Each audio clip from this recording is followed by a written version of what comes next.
Hello everyone and welcome to the new Coach Chef Academy lap guide. I'm Corentin Guinez for Simmer's and today we are here for the last lap guide of the season 1 of 2025 with the AMG GT4 around batters for the week 12 of the Falcon Test Sports Car Challenge. Yeah, as usual, we go with the hot lap and then we will see the different points you have to know before starting this week 12. So yep, let's get started.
Alright, so we go for the lap around batters, so we just crossed the start finish line and then we are heading into the first corner. So basically left-hander 90 degrees, so left-hander, so just going to the right side,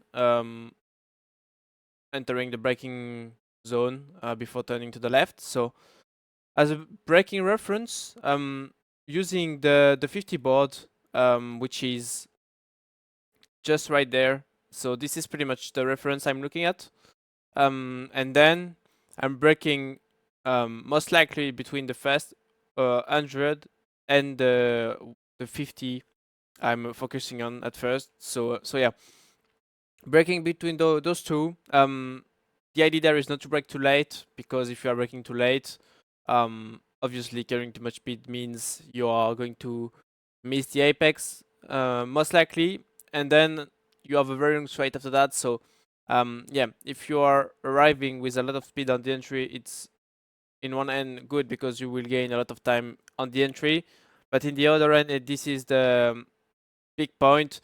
If you are really compromising the exit, you are going to lose a lot, because if we are going a bit forward, as you can see, you have the very long straight. I mean, it's not as long as the back straight, but yeah, this first straight is long enough to lose 1 or 2 tenths if the exit is really bad. So yeah, ideally you don't want to compromise too much the entry, because the idea is not to compromise completely the entry and then ending up losing a lot of time on the entry that you won't be able to gain back on the straight after that. But the idea is to make a great compromise between being decent but not too fast on the entry, and then to have a very nice exit to carry the speed until the end of the first sector and the beginning of turn 2. So yeah, so just between the 100 and the 50, as you will see, I will go on the brake, so I'm not going to brake massively if I'm checking on delta. I think I'm braking just about 85 or 80% or something, so just about 80% maximum. I'm slightly under 80. I will drop to second for this one, and then as you will see, when I'm getting into the corner, I'm just releasing the brake, and then once I'm next to the apex, or pretty much near the apex, going on throttle, trying to be patient on throttle because I don't want to go too early on throttle to avoid oversteering and stuff like that. So yeah, I want to be patient, and then once the steering is fully open, then I can use all of the track on the exit, so using all of the curb. Then I'm just being patient to not get out of the curb too early.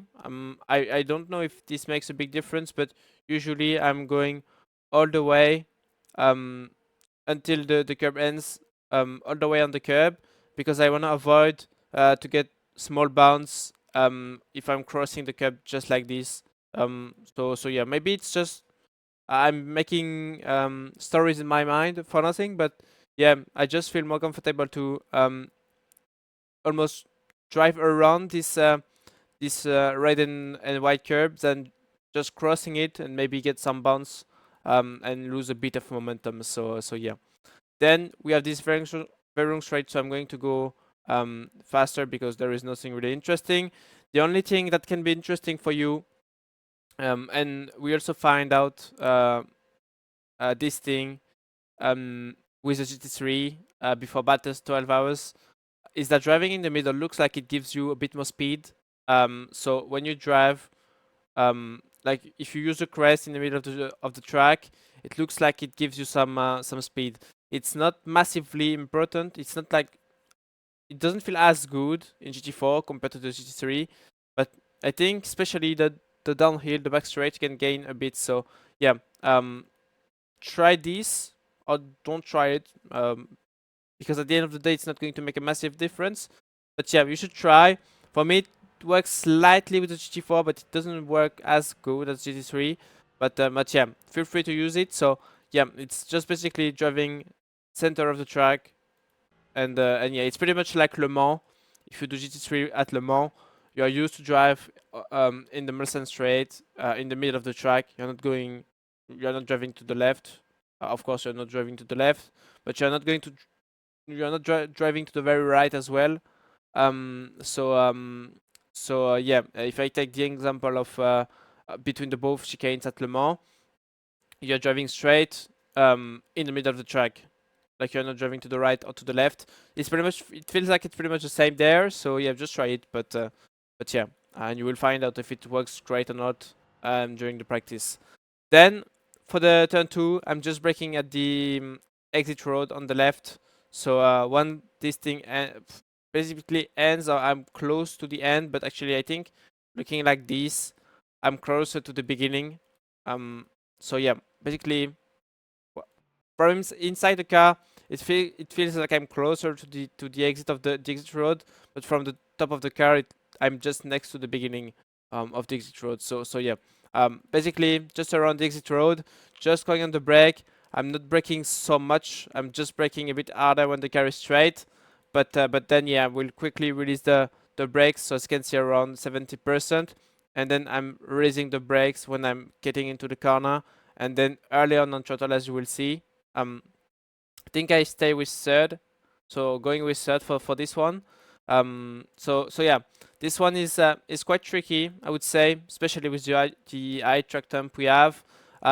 Main target is not to brake too late because it's really easy to lose the back end of the car with the low wing config. So yeah, ideally, just better to brake a bit earlier because then you can also get a better corner overall with more grip as well, closer to the apex, and then it allows you to get earlier, stronger on power as well for the exit. So yeah, ideally you wanna brake really near or next to the exit road on the left.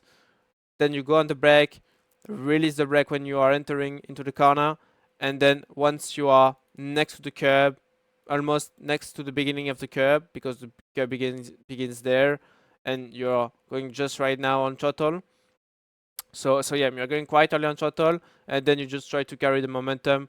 As you can see, almost full speed, opening the steering, using all of the track on the exit. This is not something you would do with the GT3, but with the GT4, it doesn't have the same effect on the curb. Like the car is not as close as what you are with the GT3. So yeah, it allows you to take a bit more easy the curb. So that's why I'm not skating on this curb. If I do the same with the GT3, I will just skate on the curb and lose a lot of time. But yeah, with GT4, it's a lot easier in those kind of conditions. So yeah. Then moving to the right, and then once I'm getting next to the or near the guardrail on the right side, I'm just turning to the left, trying to get as close as I can from the wall, but not too much, of course. And then once I'm past this kink, I'm just going on the brake, trying to straighten a tiny bit the car on the brakes. And then once I'm starting to get into the corner, just at that point, then I'm starting to turn to the left more and more, a tiny bit on the brakes, and then the idea is to go early on throttle. So yeah, main target is to carry a decent amount of speed as well going into this one, because as you can see, it's going uphill, so it's really easy to brake too much, slow down the car too much, and then you will just struggle to get the momentum out of this left one. So yeah, ideally you want to bring the car to the right side next to the white line. Then with second gear, I believe, I will check this on data, but I'm quite sure I'm using second. Yeah, with second gear. And then as you can see, early on throttle, just before I'm actually getting the apex, very early on throttle, just releasing the brakes right there for the rotation on the entry. But then yeah, I'm going early on throttle, and the main target is to quickly open the steering. As you can see, I did quickly open the steering on the exit, which allows me then to go full throttle. Then for this right one, I'm trying to not go too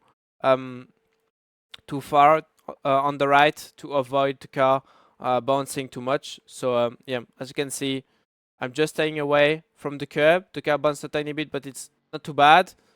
Then I'm on the left, using all of the track on the left, turning to the right, full throttle.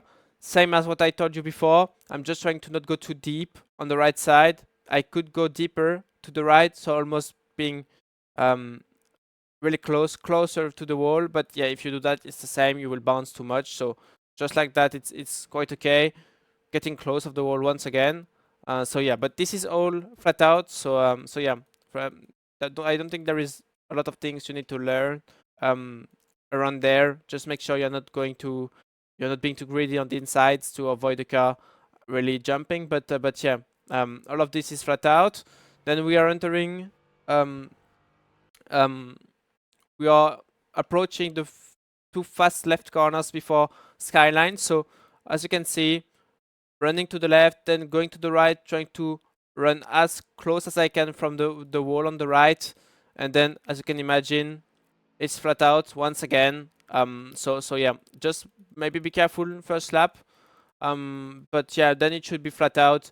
Just make sure you are going far enough to the right, and then as well you're not turning in too late to the left, to make sure you use all of the track on the inside, because then if you are turning in too late, then the car is going to end up being slightly too wide, and maybe the 30 centimeters you're going to miss is maybe the 30 centimeters you are going to miss as well there, and you are going to hit the wall. So yeah, it's very important to really turn in at the right moment, so then you can really get the inside curb, get the apex, and then you can be safe on the exit, just getting the curb but not touching the wall. So yeah. And then just before Skyline, the second fast left-hander, this one is a bit more difficult, I would say.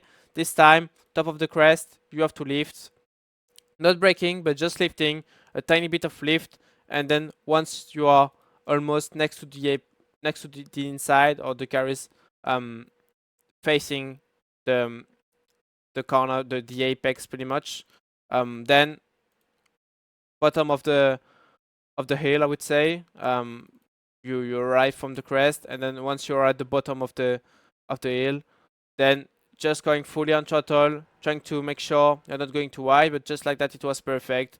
Just took a bit of curbing on the inside, full throttle up to fourth gear, I believe. Yeah, fourth gear, taking the curb, and then I moved to the left before entering the um, the downhill of the mountain. Now we are on top of the mountain. Now we are starting the downhill, top of the crest, same. Raising the throttle, growing on the brakes slightly at the beginning, and then as you can see, trying to really maximize the speed downhill, just trying to make sure I can keep as well the car as straight as possible. The idea is to really minimize all the steering angles. So yeah, as you can see, not so much steering angles at the beginning, just a bit to turn to the right, turn to the left. But apart from that, you don't see me putting massive amount of steering angle. This is the main thing to keep the car stable, because if you don't do that, basically you have more chances to lose control of the car or lose a bit of time because everything gets a bit all over the place. So yeah, main target is to make sure yeah, you keep the car stable by minimizing all sort of steering angle. And same, if you arrive on this left one with a massive amount of steering angle, like all the way to the left, or then if you are counter steering because you've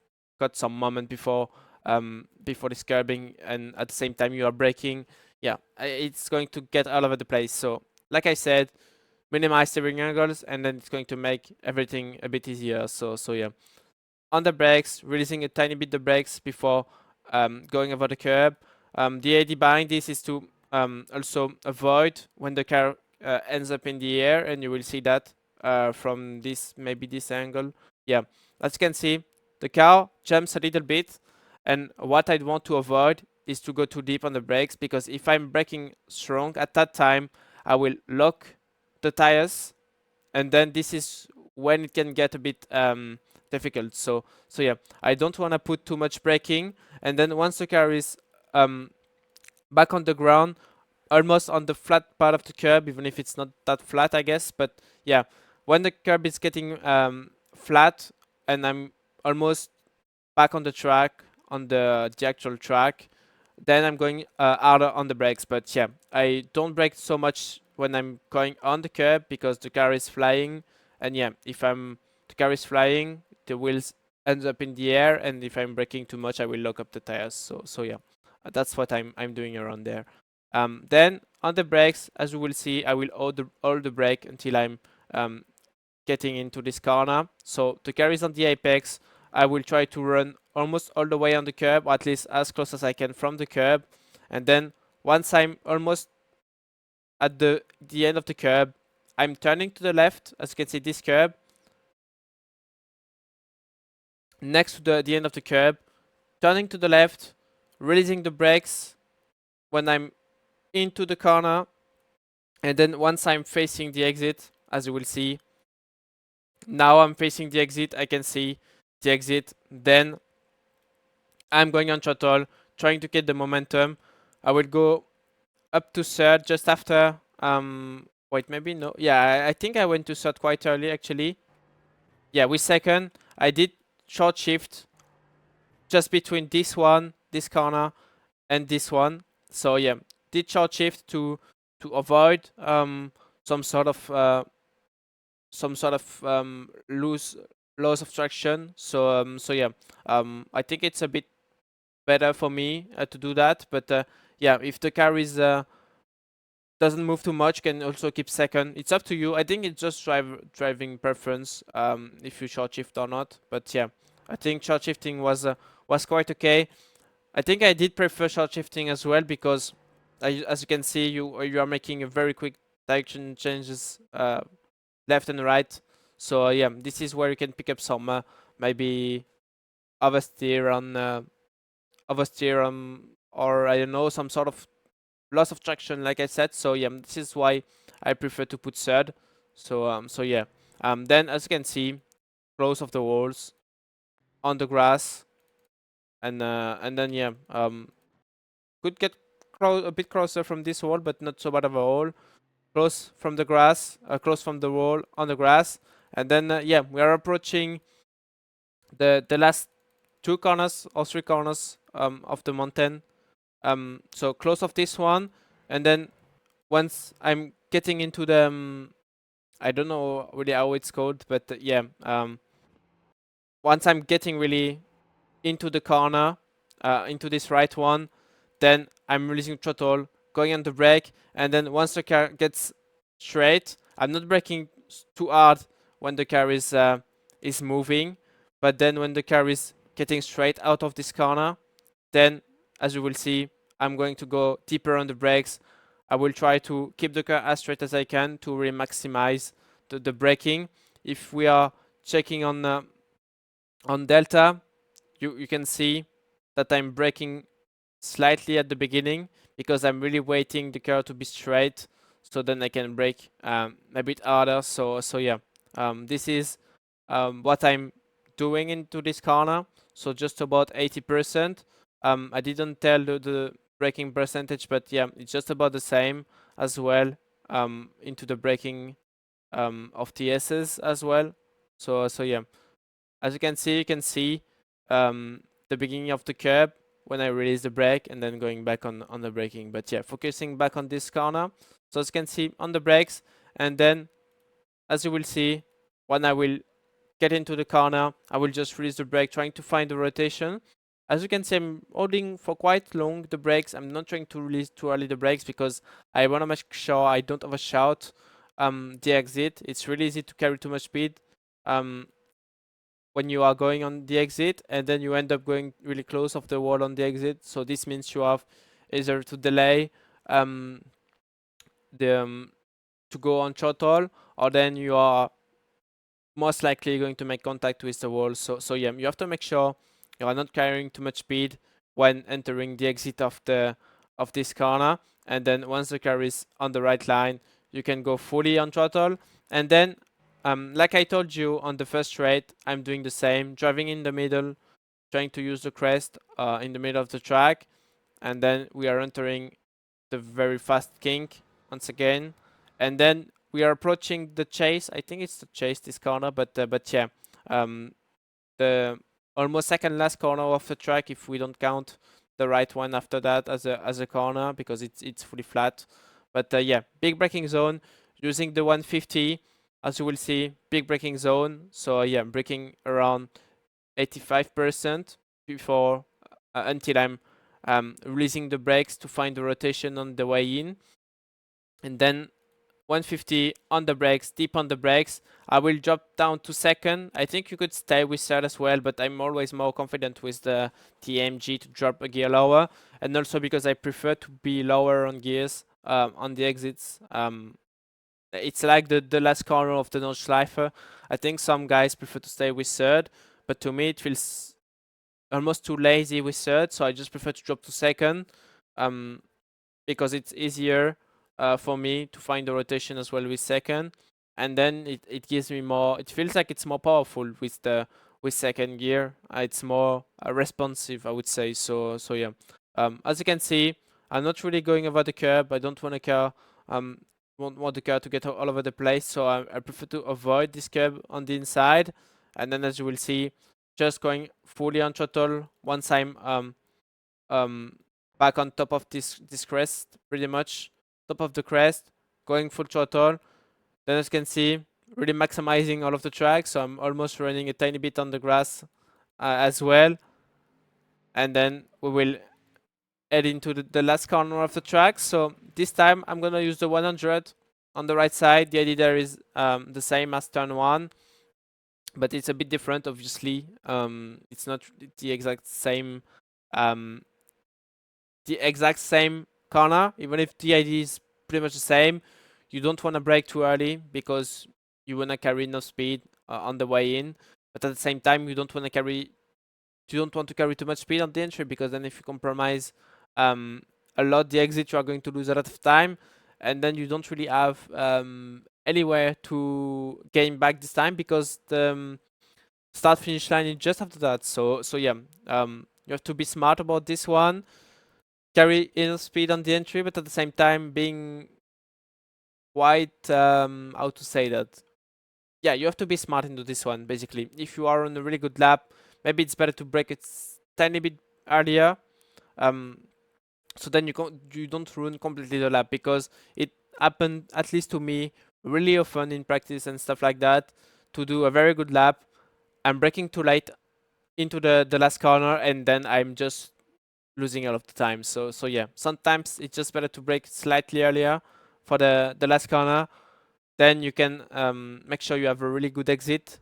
But yeah, doing the opposite for me is not the best idea. But yeah, anyway, braking around the 100, as you will see, 100 on the brakes, and then once I'm getting close of this apex of this corner, I will just release the brakes to find a rotation with second gear, and then once I'm next to the apex, going on throttle, as you can see, it's quite aggressive, because as soon as I hit the throttle, I'm almost doing some sort of on off. I'm never really going to um um like leave the throttle anymore. I'm going from almost 80% throttle to maximum really quickly, using the curb on the exit, and then as you will see, I'm crossing now the start finish line. So yep, it was a lap around Bathurst with the AMG GT4. Alright everyone, so we are done for today, and that was the last lap guide of the season 1 of 2025, together with the AMG GT4 and Bathurst. Good way to finish the season with a combo like this. So yeah, this was the sports car challenge, the Falcon Tire Sports Car Challenge season, with me once again. I hope you enjoyed those lap guides during the whole season. So yeah, I hope we'll keep doing the same good job for the next season.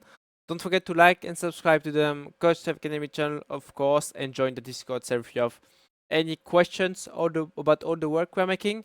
And yeah, I wish you a good off season, a bit of break before seeing you once again for the season 2. So yeah, see you next time. Bye bye.